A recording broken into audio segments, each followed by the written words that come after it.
A few steps further on, the old man came to a house made of coarse stones, effortlessly holding up a thick thatched roof. He noticed a mother rabbit hanging out her laundry in the front yard. A baby rabbit sat beside her on a stump, watching her with curiosity. Each time she took a fresh piece of laundry from her basket, the boy looked closely, eager to know if it was a shirt or socks or something completely different. As she pulled it out and hung it over the clothes line, he jumped up and ran right under the piece of laundry so he could see exactly how she hung it on the line. Then he looked at her again to see what she'd do next. And as she reached into the basket, he sat down again on the stump, no less excited than before and eager to see the next piece of clothing to be hung up. Even though the wizard wasn't the chattiest person in the forest, he did talk to the mother rabbit now and then about this and that when they met on the path or elsewhere. And since she was no longer the youngest rabbit, and he was definitely old, they had been neighbours long enough to fit in a lot of now and thens, and so knew each other pretty well. "Hello, Mrs. Rabbit," said the wizard, and was quite startled by the sound of his own voice, since he had been lost in thought for days, talking to no one but himself. The little rabbit turned to the wizard, and her big rabbit eyes took in the old man. For a second he gazed back from under his white bushy brows in similar bewilderment. "Why, hello! Where are you heading?" she asked, a pile of towels under her arm. "I'm on the way to the post office," he replied. "So you're expecting something," the rabbit lady said, as she sorted socks by colour. "Indeed, a letter. It's just a magical hunch, but it won't hurt to pay the beaver a visit, will it? At least the fresh air will do me some good." "That's for sure," replied the rabbit, and with 2 quick waves of her hand, turned a duvet cover inside out, and with 2 more skilled twists, threw it over the last free section of clothesline. Then she picked up 2 clothes pegs and handed them to the boy. With a resolute look, he took the pegs, got up on the stump he'd been sitting on, and stretched out his arms in front of him.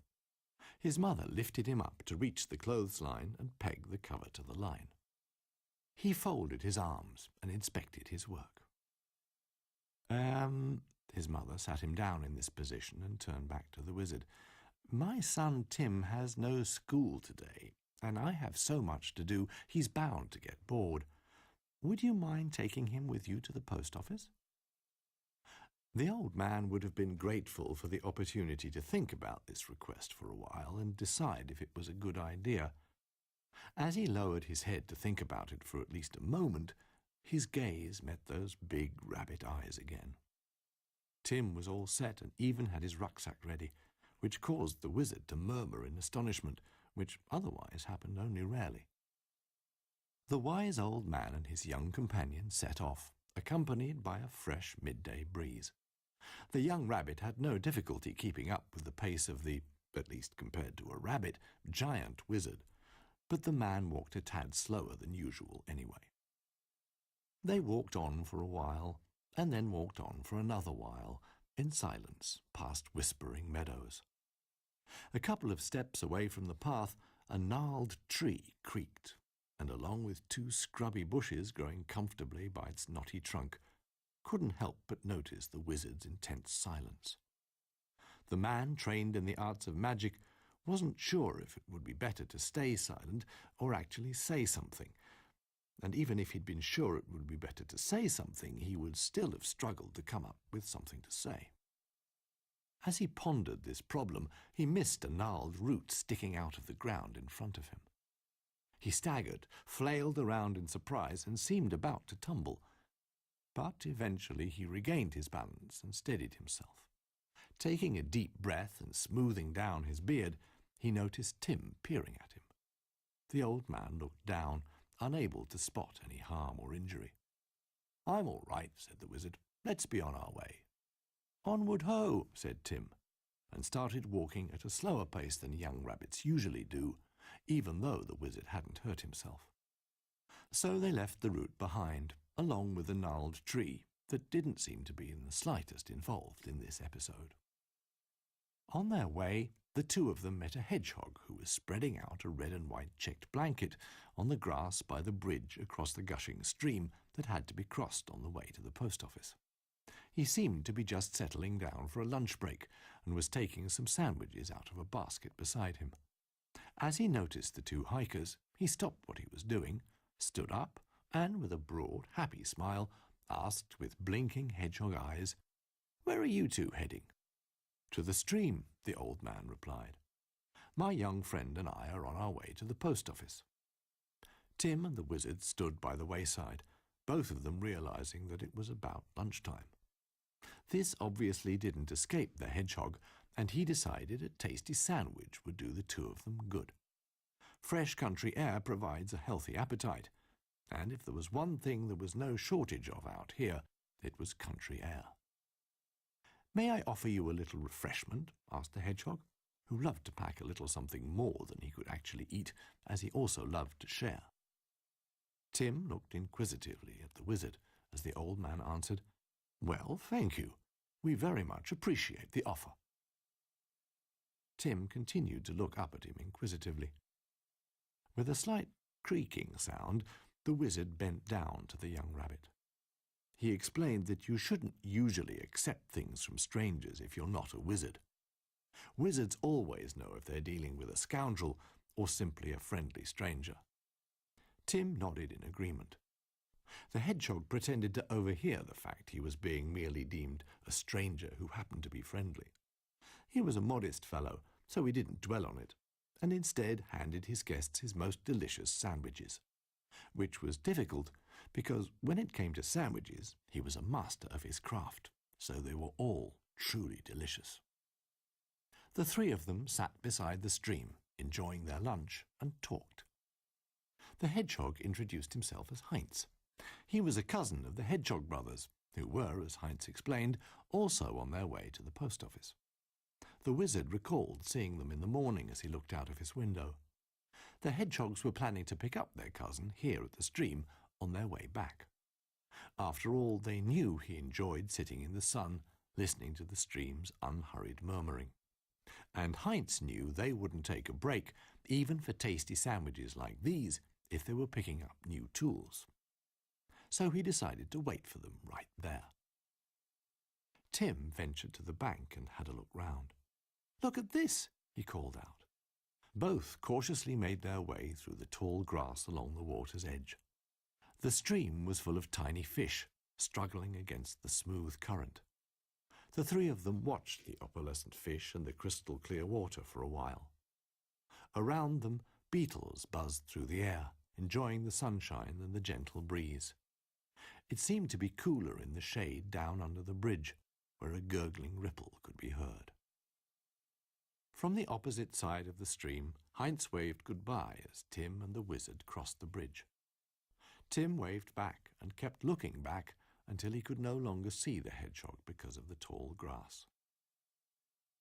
Tim now walked a few paces ahead, but stopped to listen when their feet took them into a part of the forest where the ground was covered in a thick layer of pine needles. Even a fully fledged wizard can't match the listening skills of a young rabbit. The wise man listened, but the forest was so silent he could hear nothing but his own heartbeat. The rabbit's ears, however, were so keen that he could clearly hear two voices singing merrily further along the path. Shortly afterwards, the wizard also became aware of two hedgehogs approaching. It was the Hedgehog brothers, on their way back after successfully picking up their new tools from the post office. "A brand new hammer is a wonderful thing. Our old one has long lost its swing. A new saw helps us build your home. The old one, well, just made us groan. New tools were sent us through the post, for carpentry's what we like most." The Hedgehog brothers continued the song by rhythmically imitating various tools. But when they noticed two people in the forest crossing their path, they stopped. They probably preferred to sing without an audience. After recognizing two familiar faces, they raised their hats as they approached. "Good day to you, Master Wizard," they greeted in unison. The wizard gave them a friendly wave, and Tim nodded politely. "Looks like you've got everything you ordered," said the wizard. "Absolutely right," one hedgehog brother replied happily. He could easily be told apart from his brother, as he was wearing blue dungarees. "But we've got to be on our way now. Our cousin's waiting for us in the meadows near the stream. I hope the wait isn't too boring for him. He's got no tools, you know," said his brother in the red dungarees. "Not to worry," the wizard replied. "Not to worry," Tim added. And so the hedgehog brothers walked on towards Mousewood, while the young rabbit and his aged companion followed the stream to the post office, which stood on the bank among some old willow trees. "Here we are, the post office," said the wizard in a portentous voice. Tim was very impressed. On the side of the building facing the river, a water wheel rustled and clattered. A rustic pier led to a boat, waiting to stem itself against the stream or gently glide through the water to other forests, towns, and post offices, maybe even as far as the sea. As they entered, they were greeted by the postmaster, a stout beaver who was sorting letters at his desk. Beside him stood piles of carefully wrapped parcels. "Hello there, Mr. Beaver. Do you have any post for me?" the wizard asked politely. "No, I'm sorry. I'd know if I did," the beaver said, adding, "Besides, you should know we deliver directly to you." "Well, that is if something's been left here, but—" and he gestured towards some pigeonholes reserved for the wizard's district of Mousewood. "Nothing has." "That's okay," the wise old man replied, pondering. "That's the thing with magical hunches. Sometimes they work, sometimes they don't." Nevertheless, he still had the uncanny feeling there was post waiting for him. He didn't think it wise to mention this at the post office, though. If the beaver told him there was no post, there was no post. As the wizard continued to ponder, accompanied by the water wheel's helpful rattling, the stout postmaster told Tim of the time when Mousewood almost underwent a name change, a matter that had caused him many a sleepless night. You can't just change a forest's name. It's especially harrowing for a postman. Tim agreed. As noon turned to afternoon, and the sun's rays took on a warm golden yellow, the little rabbit and the wizard, still pondering, made their way home. As they walked beneath regal pines, the old man looked up and let his gaze rest upon an exhilarating symphony of light and shadow. High above them, spiders' webs shimmered between the branches. Old, abandoned, and riddled with holes, their creators had long since left on 8 busy legs. "Just look at that," the wizard said, and pointed upwards.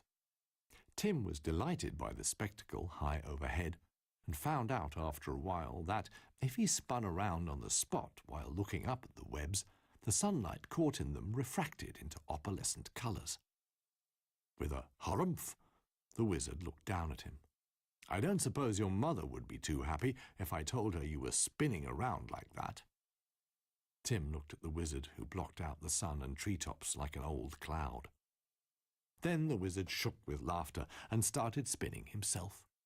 Then Tim began to laugh. A family of mice, who had just curled up with their evening tea, listened to the disturbance in their otherwise quiet neighbourhood. But while their kids acted as if they'd be held responsible for all the noise, eventually the mouse father couldn't hold back any longer and joined in. Along with his wife and the mice's grandmother, they rocked with laughter. Tim and the wizard arrived back at the bridge, passing the meadow where they had met Heinz. Both walked a little slower as they remembered the kind hedgehog, as well as the shiny fish they had watched in the stream. Further along the path, Tim noticed a familiar route. He politely asked the wizard to stand back. Then he hopped from where he stood, as rabbits tend to do, right over the route without difficulty. He glanced back and assured his companion that this method of passing the route was completely safe. The wizard gave a stern look at the snare that had caused him to stumble that afternoon. Then he performed a lively and, for such an old wizard, impressive hop right over it. As he landed, the wizard glanced down at the root. It stuck out of the ground as innocently as a root can. The gnarled tree nearby would probably have enjoyed the spectacle, but right now it seemed to be taking a nap. The wizard snapped his fingers, and the air filled with glistening, crackling sparks. With a rustle, the root disappeared into the earth of the forest. After this magical sleight of hand, the old man rejoined his companion, and together they continued on their way, just like two ramblers who know at least two safe methods to get past roots crossing your path. After a while they reached the house where the wizard had met the little rabbit and his mother that morning. The laundry waved in the gentle evening breeze. "I'm home," Tim shouted, and a few moments later the door opened and 5 curious rabbit heads poked out. Mrs. Rabbit made her way through Tim's siblings, drying her hands on a tea towel. She laughingly embraced the little rabbit as he leapt up at her. On the doorstep, the family bade the wizard farewell, and none of the little rabbits let him leave without a hearty "Goodbye." The wizard bowed and wished them a good evening. "Many thanks for your company on the way to the post office, my young friend," the old man said to Tim, who waved one last farewell. Then Mrs. Rabbit and her children went into the house. Leaving the rabbit family behind him, the wizard made his way home. Around him, in the tall grass, the songs of crickets and locusts could be heard, bidding their own farewell to the fading sun, which was approaching the horizon at a leisurely pace. In the distance, dusk had already fallen, but everywhere the wizard looked, humans, animals, and whatever else lived under this evening sky seemed utterly content. And as he turned off the forest road onto the path leading to his house, his high beech tree, which had kept a silent vigil over his home, greeted him. His eyes wandered upwards to the treetop. Then he unlatched the massive wooden door, put his case down, and took a look around the house, like someone who had journeyed far and almost forgotten what his home looked like. With one more glance at the evening sky, the wizard closed the door. The magical hunch regarding his post might have been a red herring, but paying the post office a visit had been a good idea nonetheless. Of that the old man was certain. Meanwhile, at the rabbit family's house, Tim sat down at his father's desk, took a sheet of paper, and started writing, as neatly as he could. Dear wizard. So that the old man would remember this day, he wanted to write to him about how they had met Heinz, the kind hedgehog with his sandwiches, about the Hedgehog brothers' song, about the boat bobbing up and down in the stream, and of course about the stout beaver, who was sure to deliver this letter reliably. Third story, on wood dwarfs, badgers, and a false impression. Dwarfs are a burly bunch. Everyone in Mousewood knows that. They are excellent miners and blacksmiths. They were even designated the guardians of important bridges until trolls took over that duty. The dwarves of Mousewood, called wood dwarves, were just as accustomed to hard work, even though, from the point of view of a burly dwarf, the work often didn't seem hard at all. 3 dwarves who rarely backed away from a challenge shared a home right in the middle of Mousewood. The eldest dwarf was called Steinberg. He was 85 years old. Even by dwarf standards, he couldn't be considered green anymore, even though his father and grandfather always teased young Steinberg at family celebrations. His fellow lodgers were called Logger and Soft Steel. Logger was 73 and had a magnificent forked red beard. Soft Steel was the youngest and had just had his 71st birthday, without making much song and dance about it. Dwarves like to party loud and long, and as often as possible, just not on birthdays. Maybe because they have so many of them. The dwarves' home lay deep within the forest, half above and half below ground. There were cellars and mine shafts reaching deep under the forest floor.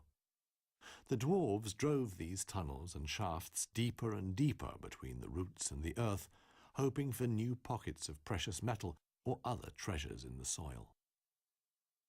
Around their home, the three dwarves cultivated beds of dwarf root. Dwarf root is not a particularly small root. It's called dwarf root because only wood dwarves cultivate it, because they know how to extract the precious blue juice. Blue juice is popular among the forest dwellers for its peculiar taste and slightly unpredictable effects. In any case, no one in Mousewood would ever think of small when thinking of a dwarf.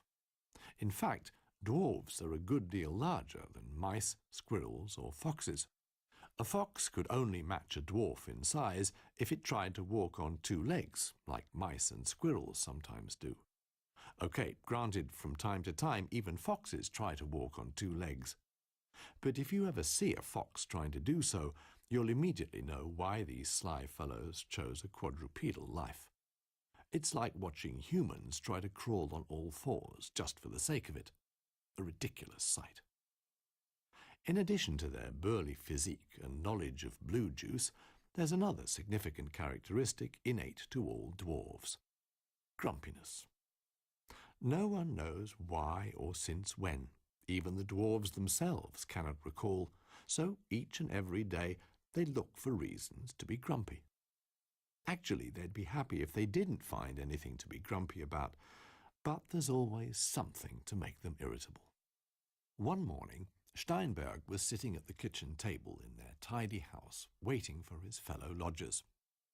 They'd gone down to the cellar half an hour previously to get some honey for breakfast. The cellar is where the dwarves stored their food, since the cool, damp caves kept it fresh. Steinberg had everything already prepared.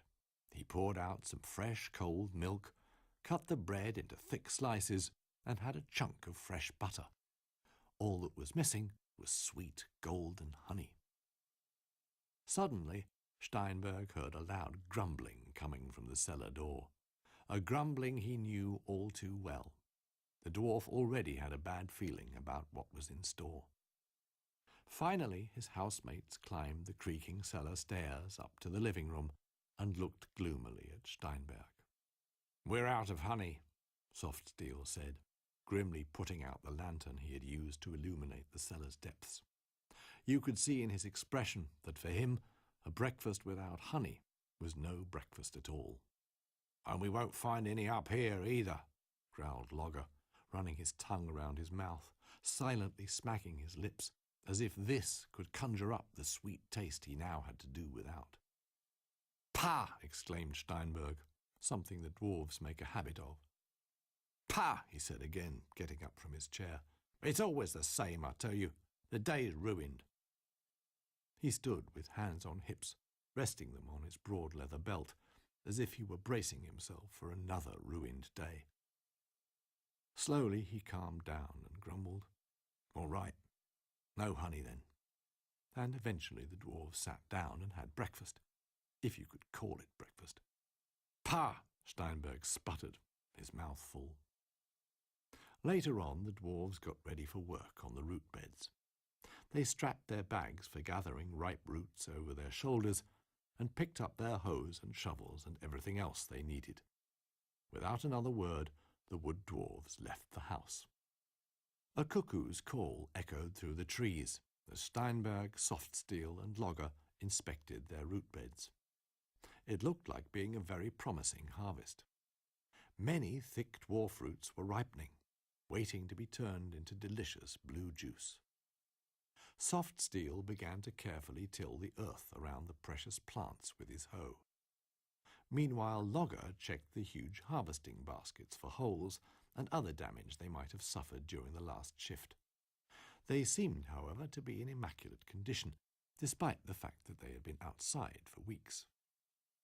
Before they started harvesting, though, Steinberg would always smoke a pipe, which he kept along with his tobacco in a pouch on his belt. He began packing the tobacco. But, just as he was about to light the pipe with a burning splint he had already lit with a lighter a relative had once crafted for him, he was startled by a yell. So startled, in fact, that his pipe fell out of his open mouth to the ground. "Hello! We need help!" a badger yelled as he ran towards the dwarf. Logger and Soft Steel joined Steinberg, waiting to hear what the badger had to say. "Excuse me," the badger said, gasping for air and stumbling the last bit of the way towards the dwarfs. "We've just moved into the neighbourhood," he said, gesturing nervously in a vague direction. "It's our cart. We're transporting my in-laws' furniture. If it falls over, my wife is going to—" The badger seemed to have difficulty imagining what his wife would do to him if the cart fell over. "Please come with me," he begged the dwarves. "Of course. We'll just drop everything and come and help," said Steinberg, and, with a weary sigh, tapped the remaining tobacco out of his pipe. The harvest would have to wait. The wood dwarves followed the badger to the place where he had got into difficulties. The big wooden cart was packed with old cupboards and other furniture. It was propelled by a bike-like frame fixed to the front. At least, at the moment it was fixed to the front, so long as it didn't get stuck in the mud and wasn't about to topple over, as was the case now. The badger's wife was waiting by the cart, trying to stay calm. She was not, however, having much success. As she saw her husband and the dwarves approaching, she ran up to them. "Are you here to help? The cart, do you see? Do you see?" she asked anxiously.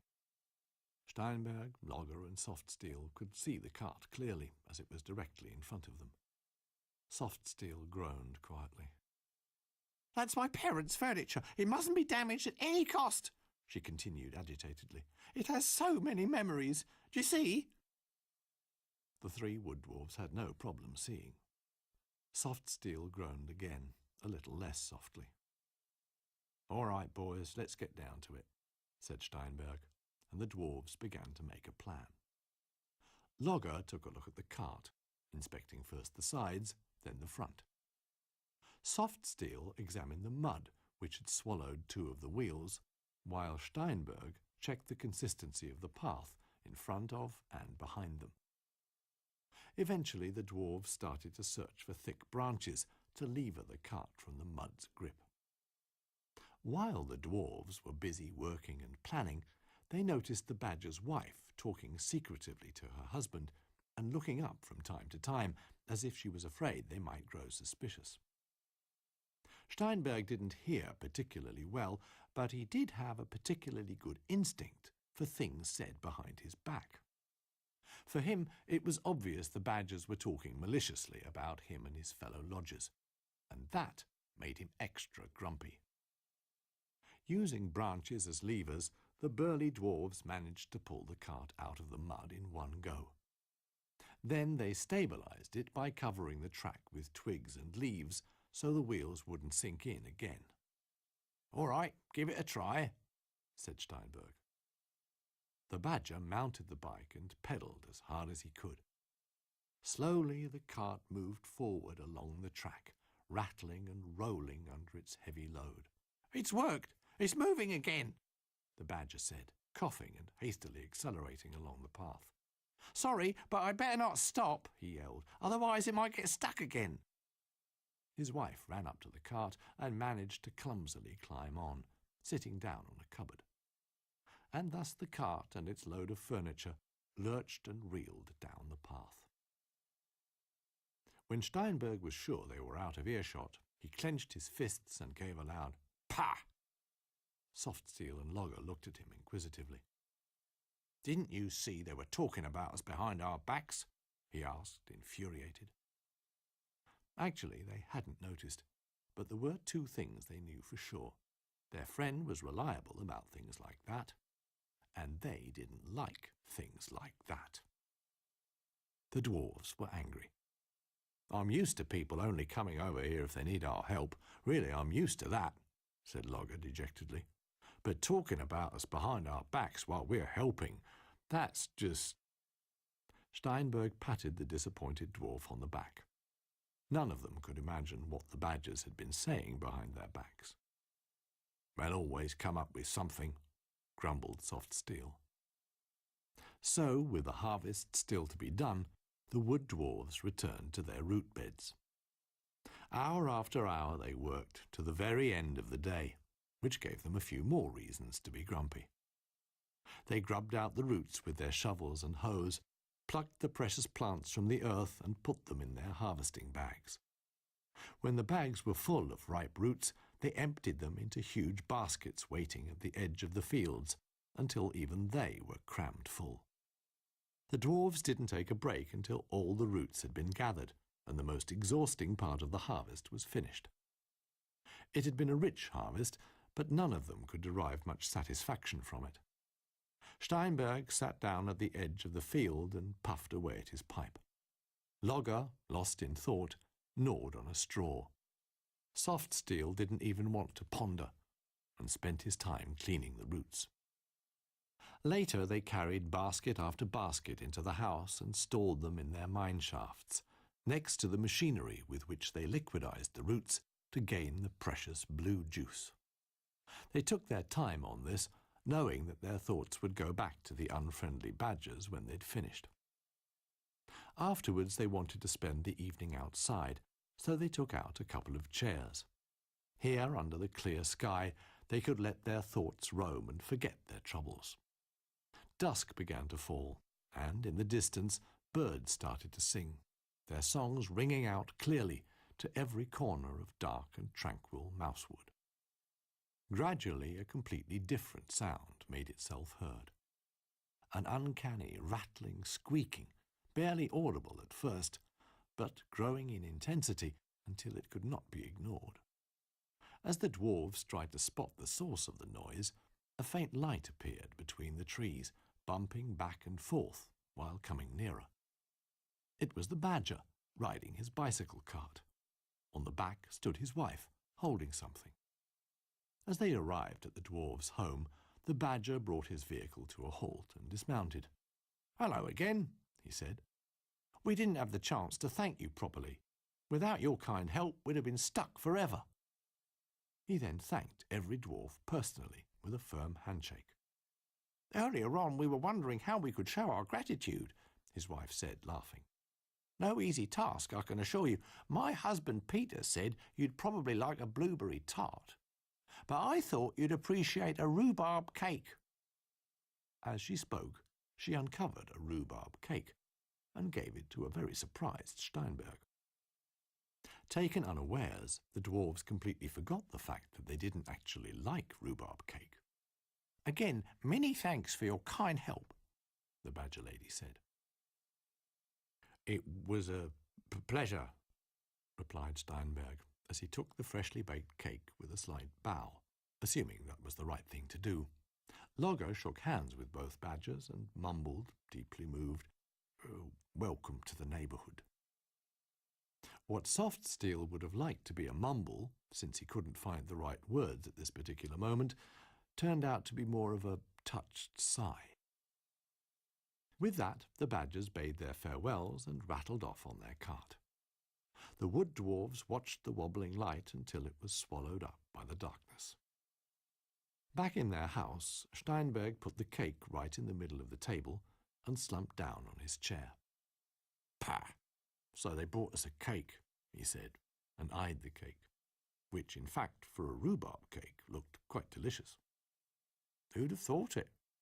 Looks like they actually brought us a cake," Logger agreed thoughtfully. Steinberg stood up and walked around the table, scratching his chin and thinking. The other dwarves looked at him expectantly, waiting to see if he had an idea. "We'll have to return the favour, or they might think we're bad neighbours," the oldest dwarf said firmly. And, as he said it, he gestured towards the cellar door, where the freshly harvested dwarf roots were stored. Later on, the dwarves celebrated and ate the rhubarb cake with great pleasure. It had a very special taste, one you could really get used to. Then they raised their root beer-filled mugs to the new neighbours. Far into the night, the dwarf's home was filled with bright light, and thick blue steam spiralled into the night sky. And for quite some time, the rattling and sizzling of machinery could be heard coming from the cellar, as the first drops of the new season's blue juice were bottled.